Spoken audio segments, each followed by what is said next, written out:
End-of-life signs. Each person's journey to death is unique. Some people have a very gradual decline, while others fade quickly. As your loved one nears the end of life, your role is to be present, provide comfort, and reassure them with soothing words and actions that help maintain their comfort and dignity. When someone you care for is close to death, they may display certain end-of-life signs. Hospice care. When your loved one's health care team recognizes that they are likely within 6 months of dying, they may recommend switching to hospice.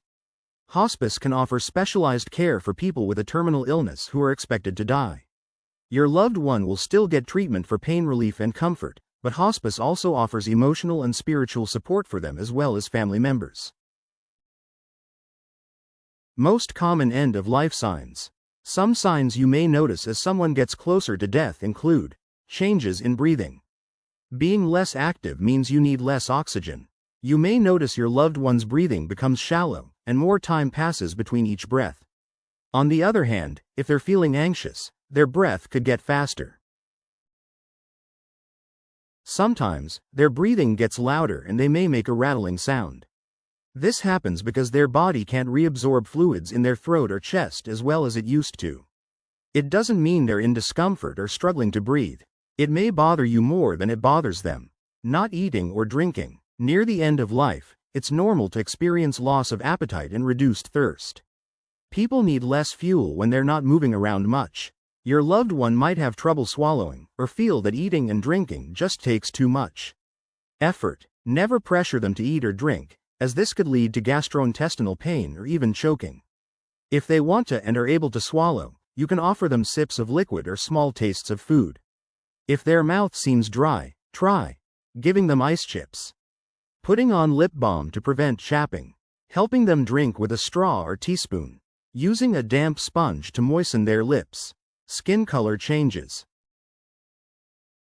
Changes in circulation might cause their hands, feet, and knees to look blotchy and pale, purplish, or gray, depending on their skin tone. You might also see dark blotches at the bottom of their spine that look similar to bruising.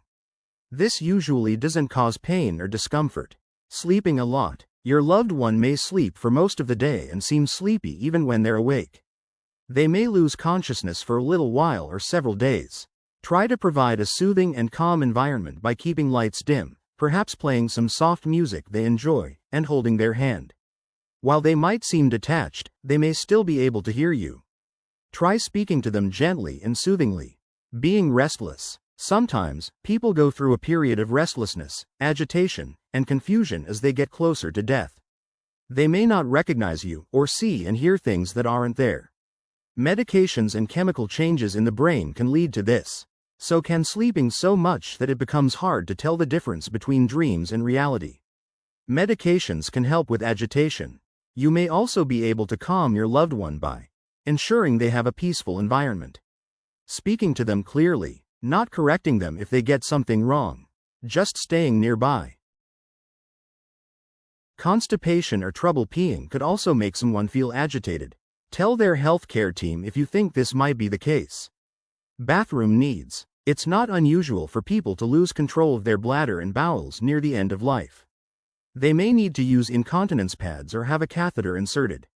They may also poop less often or have darker colored pee if they're eating and drinking less. Other end-of-life signs. A person who is dying may have other changes, such as, they may be in pain, causing them to clench their hands or teeth, grimace, or cry out. Their health care team can give them pain-relieving medication. Their vital signs, such as heart rate and blood pressure, become irregular. Their skin, body fluids, and breath take on an odor that smells like nail polish remover. This results from metabolism changes. Their hands, feet, nose, and ears may feel cold to the touch due to circulation changes. They have sensory changes, such as hallucinations or delusions. They may talk about preparing for travel or about seeing religious figures or deceased loved ones. Timeline of end-of-life signs. There are changes you can expect to see as an adult body stops working. These are a normal part of dying. Children and teens have a similar process, but it can be harder to predict. They often stay fairly active and continue to ask a lot of tough-to-answer questions. Months before death. During 1 to 3 months before death, your loved one is likely to sleep or doze more. Eat and drink less. Withdraw from people and stop doing things they used to enjoy. Talk less. If you haven't done so already, this is the time to make sure your loved one has made the end-of-life arrangements they'll need. Ask them whether they have an advance care directive, if they've named someone to make decisions about their medical care, whether someone knows where their important paperwork is and what their essential online passwords are, if they have a current will, if they have funeral preferences, and whether they want to be buried or cremated. Weeks before death. During 1 to 2 weeks before death, the person may feel tired and drained all the time, so much so that they don't leave their bed. They could have different sleep-wake patterns, little appetite and thirst, fewer and smaller bowel movements and less pee, more pain, changes in blood pressure, breathing, and heart rate, body temperature ups and downs that may leave their skin cool, warm, moist, or pale, congested breathing from the buildup in the back of their throat, confusion or seem to be in a daze. Breathing trouble can be distressing for family members, but often it isn't painful and can be managed. Pain can be treated, too, but your loved one may have a hard time taking medicine by mouth. Hallucinations and visions, especially of long-gone loved ones, can be comforting. If seeing and talking to someone who isn't there makes the person who's dying happier, you don't need to try to convince them that they aren't real. It may upset them and make them argue and fight with you. Last 24 hours before death. In their last day before dying, your loved one may not want food or drink, stop peeing and having bowel movements, grimace, groan, or scowl from pain. You may notice their eyes tear or glaze over. Their pulse and heartbeat are irregular or hard to feel or hear. A drop in their body temperature. The skin on their knees, feet, and hands turns a mottled gray or bluish-purple color. Their breathing is interrupted by gasping and slows until it stops entirely. If they're not already unconscious, your loved one may drift in and out. But they probably can still hear and feel signs of death within hours. Shortly before death, your loved one might look very pale. Keep their eyes closed most of the time. Switch off between loud and quiet breathing. Relax the muscles in their face so their jaw drops open. Go a long time between breaths until they eventually stop breathing. At the end, your loved one may be unconscious. If not, many people become very calm. Others become restless and confused. They can have hallucinations so upsetting they may cry out, strike out, or try to climb out of bed. No matter how they react, stay with them.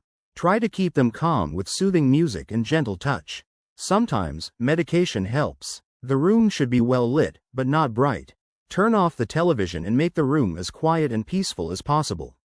Constantly assure them that you're there. Your loved one might become clear-headed in their final days, hours, or minutes. They may seem to have a surge of energy and alertness. This is called terminal lucidity, and doctors aren't sure why it happens. How long it lasts varies from person to person. Does a person know when they are dying? Many people are aware that they're in the process of dying. They may think and talk about getting ready to take a trip. They may say they look forward to seeing friends and family members who've died, or to seeing God or other figures who are important in their religion. When to say goodbye to a loved one. One of the hardest decisions is when to call in people to say goodbye and to make memories for the future. Let family members and close friends know as soon as it's obvious that death is near. The care team can help you all prepare for what's coming, including what will happen to your loved one and how you might feel physically and emotionally. Being together allows family members to support each other, too. Even though you've gathered, don't assume it means you'll be there at the end. Often the person doesn't die until those who sat with them for hours have left, as if they couldn't let go while their loved ones were still there. It can be hard to know what to say to someone who is dying. But some experts say that those who are dying most want to hear 4 simple sentiments. I love you. ... Please forgive me. ... I forgive you. ... Thank you. ... Remember that hearing is the last sense to go. So, even if your loved one seems unresponsive, they may understand what you say to them. Support from the care team. It's often difficult and distressing to say goodbye to a friend or family member. If your loved one is in hospice, their care team can help provide emotional support. They can also help you find other professionals and resources to help with the grief process. After death. When death does arrive, you and other friends can remain with your loved one for a little while if that feels right. You might prefer to be along with your loved one, or you might want to have someone else there. A death that's expected isn't an emergency. If your loved one is in hospice or a hospital, notify their healthcare team when you're ready. If they died at home, call their doctor, the local health department, or a funeral home to find out what your next steps should be. An official will need to officially pronounce your loved one's death and fill out the forms needed for their death certificate. If your loved one had an advance directive or otherwise left instructions about their wishes, you'll know what steps to take next. Someone will also need to notify other friends and family members. Help and support. Everyone grieves in their own way and in their own time. It's important to accept your feelings and the ways you deal with them. You might cry, talk to others about your sadness, or just try to stay busy. It's also normal to feel relieved, especially if your loved one was ill or in pain. If your feelings bother you, or you feel like grief is getting in the way of your life, you can find support. Your doctor may be able to recommend a support group or mental health professional. Local hospices are also good community resources, and some employers offer employee assistance programs that can help. Caregivers, families, and friends of someone who is dying can get information about support from Family Caregiver Alliance, Hospice Foundation of America, National Hospice and Palliative Care Organization, The Compassionate Friends. Takeaways. Everyone's journey to death is unique, but there are some signs that death is probable, including changes in breathing, skin, and behavior. When a loved one is dying, it helps to create a calm and comforting environment and let them know you're with them. End-of-life signs FAQs. How long does active dying last?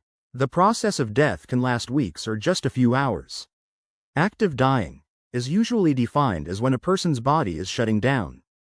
Your loved one's healthcare team can help you understand the signs.